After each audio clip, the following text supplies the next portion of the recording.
ก็เช่นเคยท่านผู้ชมในยามที่สปปลาวนั้นเผชิญกับปัญหาอย่างตามเนาะเรื่องของภัยพิบัติธรรมชาติและหนึ่งประเทศที่ว่าเป็นสัตว์แรกๆที่เข้ามาช่วยเราที่ว่าเป็นอันดับแรกเสมอแน่นอนเนาะอยู่บ่ไกลก็คือไทยอันนี้รัฐทานคงทราบรวมทางคนในสปปลาวก็หูดีท่านผู้ชมรวมทางเรื่องของล่าสุดที่ว่ากำลังเป็นข่าวดังทางสังคมลาวไทยปัจจุบันก็มีประชาชนชาวลาวเนาะประมาณ8คนได้ไปทำมาหากินในป่าตามปกตินี่แหละท่านผู้ชมแล้วก็อีก1คนก็สามารถออกมาได้อีก7คนนั้นก็ได้เข้าไปในถ้ำซึ่งคาดว่าเข้าไปแห่ทองหรือแห่ขับแล้วก็ติดอยู่ในถ้ำซึ่งปัจจุบันก็5 วัน 5 คืนเนาะยังบ่สามารถออกมาได้ท่านผู้ชมซึ่งว่าทางกู้ภัยไทยเมื่อได้อนุญาตก็พร้อมกันทะลักเข้ามาอย่างทันทีทันด่วนเนาะโดยที่บ่มีการตัดสินใจหรือว่ารีรอท่านผู้ชมถ้าเปรียบเทียบแล้วก็คือเชื่อว่าทางหน่วยกู้ภัยไทยทางประชาชนที่เกี่ยวข้องไทยนั้นพร้อมจะเข้ามาช่วยเราก็คือเมื่อได้ฟังข่าวหรือว่าได้หูข่าวนะเชื่อว่าคงจะรอท่าอยู่หน้าประตูเนาะข้อแต่ทางการนั้นอนุญาตหรือว่าไขประตูให้ทางทีมงานกู้ภัยไทยก็ทะลักเข้ามาในทางทันทีซึ่งปัจจุบันก็ทีมงานกู้ภัยไทยหลายภาคส่วนหลายทีมก็เข้ามาอย่างสปปลาวเป็นทีมหอยท่านผู้ชมไว้ทันใจเนาะนี่คือประเทศที่ว่าได้ว่ามีน้ำใจต่อกับสปปลาวแล้วก็ทางไทยนั้นก็มีศักยภาพไม่ว่าในเรื่องของประสบการณ์ในเรื่องของการช่วยเหลือการกู้ภัยแล้วก็เป็นประเทศที่ว่าอยู่ใกล้ชิดสปปลาวที่สุดสามารถเข้ามาได้ไวมีความสามารถเนาะสำคัญก็คือเรื่องของน้ำใจที่ว่าต้องการช่วยเหลือสปปลาวท่านผู้ชมเดี๋ยวเราไปประมวลเรื่องนี้กันสักเล็กน้อยเนาะในหนึ่งท่านผู้ชมเพราะว่าเสื้อท่านผู้ชมนั้นคงจะได้ติดตามข่าวในยังไกลชิดนั้นแม็กเข้ามาสรุปหรือว่าประมวลสั้นๆเนาะก็คือ7ชีวิตอย่างติดอยู่ในถ้ำอยู่ที่ไสสมบูรณ์ก็เป็นภาคเหนือของสปปลาวได้ปัจจุบันก็5 วันเนาะ5 วัน 5 คืนท่านผู้ชมซึ่งณตอนนี้ก็มีทางหน่วยงานเชี่ยวชาญในลาวแล้วก็กู้ภัยจากไทยได้เข้ามาสมทบช่วยเหลือในการปฏิบัติซอก7ชีวิตที่ยังติดอยู่ในถ้ำที่เมืองลองแจงแขวงไสสมบูรณ์เข้าสู่วันที่5หลังจากที่ทั้งหมดนั้นได้เข้าไปแห่ทองคำและก็ล่าสัตว์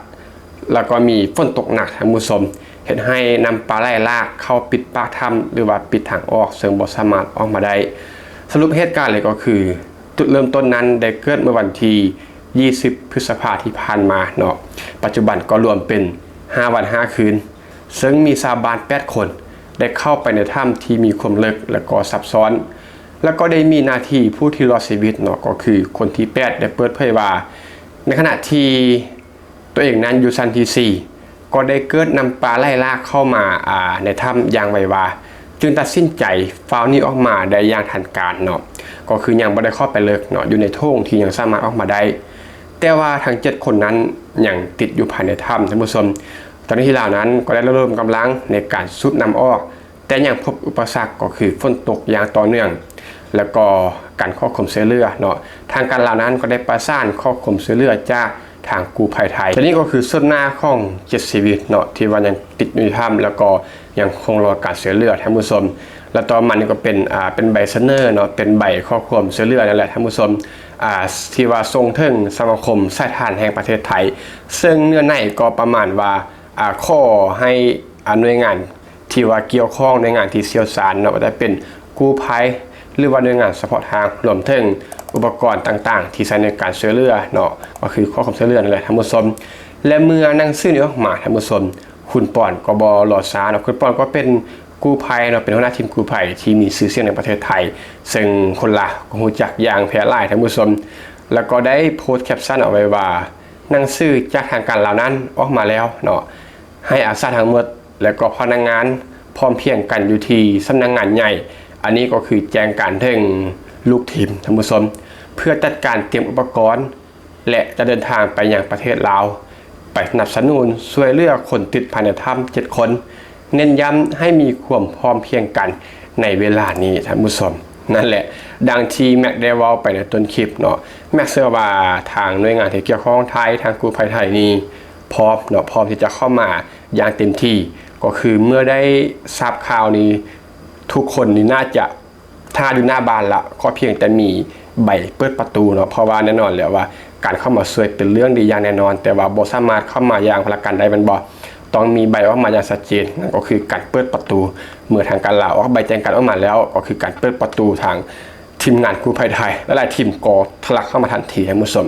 นั่นแหละบ่มีการที่ว่าปฏิเสธหรือว่ารีโหลดแต่อย่างใดเนาะนี่ก็เป็นส่วนหน้าของทีมงานเนาะคุณปอนก็เป็นส่วนหนึ่งท่านผู้ชมได้ขึ้นล่างรถกระบะข้ามมาทางที่คุณมิตรภาพเนาะเพื่อจะมุ่งหน้าเข้ามาที่สปป.ลาวท่านผู้ชมและนอกจากทางทีมงานคุณปอนที่ว่าเป็นกู้ภัยที่แม็กได้วอลไปนะเนาะแล้วก็มีอีกทีมงานหนึ่งท่านผู้ชมก็เป็นทีมงานกู้ภัยเช่นเดียวกันได้ใช้ชื่อ Facebook ว่ามานัดอาจมงกอดบ่ถ้าอาจสิผิดก็ต้องขออภัยเนาะเมื่อใดมีหนังสือออกมาทีมงานนี้ก็เตรียมตัวแล้วก็ได้ยกทัพกันเข้ามาท่านผู้ชมก็ได้โพสต์แคปชั่นไว้ว่ายกตัวข้ามพรมแดนที่ไม่อยู่ไม่ไกลเนาะไม่ถึงมากันมาเซอร์สปอลาวนี้ก็อยู่บ่ได้ไกลเนาะก็คือติดกันนั่นแหละเตรียมพร้อมเลยก็มีหลายๆหน่วยงานกู้ภัยหลายๆทีมเนาะบ่ได้มีแต่ทีมของคุณปอนท่านผู้ชมแล้วก็อื่นหมดเนาะก็ต้องขอบอกไว้ก่อนเดี๋ยวจะมีคอมเมนต์ดราม่าว่าคือว่าอวยหรือว่าเว้าย่อๆแต่กู้ภัยไทยทางทีก็มีหน่วยงานลาวหรือว่ากู้ภัยของลาวก็ไปปฏิบัติการร่วมแน่นอนเนาะว่าในจุดนั้นมันมีอยู่แล้วมันบอกเพราะว่าเหตุเกิดที่สปป.ลาวก็ต้องมีหน่วยงานของลาวมีกู้ภัยของลาวอย่างแน่นอนเนาะซึ่งตัวนี้ก็ต้องข้อส่งกำลังใจไปแต่ว่านี่คือเป็นกู้ภัยที่บ่เป็นของลาวมันบ่ที่มีน้ำจิตน้ำใจในการเข้ามาช่วยเหลือเขาต้องบอกถึงจุดนี้ท่านผู้ชมนี่ก็ได้มีการเตรียมพร้อมเนาะก็คือมากันเยอะเลยแหละก็เป็นส่วนหนึ่งในรูปภาพนี้ที่จริงก็มีอีกหลายชีวิตเนาะที่ได้คนกำลังเข้ามาช่วยเหลือสปป.ลาวเช่นเดียวกับทีมงานของคุณปอดแล้วก็มีอีกอาจจะมีอีกหลายทีมงานเนาะที่แม็กนั้นบ่ได้ไปรวบรวมมาซึ่งแม็กได้ยกมาก็คือ2ทีมงานท่านผู้ชมอุปกรณ์สัมภาระต่างๆเครื่องไม้เครื่องมือก็คือครบครันเนาะก็คือการเตรียมความพร้อมนี้ราวกับว่าเตรียมความพร้อมมาตั้งแต่วันที่หูข่าวที่แม็กได้ว่าไปแหละท่านผู้ชมเพียงแต่คนขึ้นรถเนาะเพียงแต่มีใบ